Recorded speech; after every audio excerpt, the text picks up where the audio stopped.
Good evening and thanks for joining us. We begin tonight with a landmark case that will have a profound effect on the lives and deaths of people in this country. It involves a 60-year-old man who has been on life support in Toronto for more than 2 years. His family believes there's a chance he'll recover. Doctors say he has no hope and that continuing to treat him is futile. The case raises complex questions about who should decide a patient's fate when they can't speak for themselves. As Shirley Engel reports, doctors across the country are watching this case closely. For the past 2 years, this has been 60-year-old Hassan Rasouli's life. His brain ravaged by meningitis after surgery to remove a benign tumor.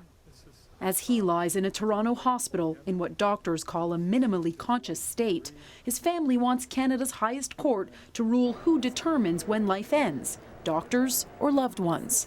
My father right now, he is the representative of the value of life. Arguing through a lengthy legal battle, Hassan will never get better. Doctors say he should be allowed to die in palliative care.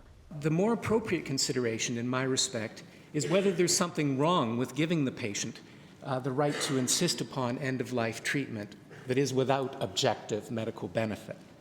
And there obviously is in my submission.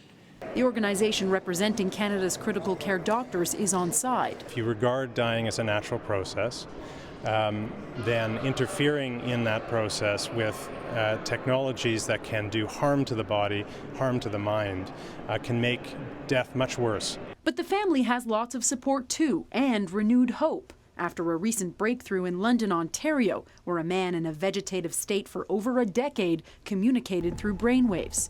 Devout Muslims, they believe life needs to be preserved no matter what. It doesn't matter, minimal conscious or whatever, but he is, for me, is conscious because he understands what I am saying to him.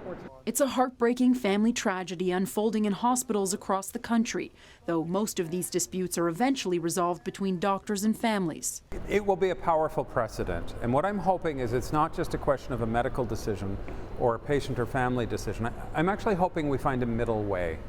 The elephant in the room here, and what's not part of the consideration for justices in the coming months, the cost and resources involved in keeping someone alive who's believed to have no hope of recovery.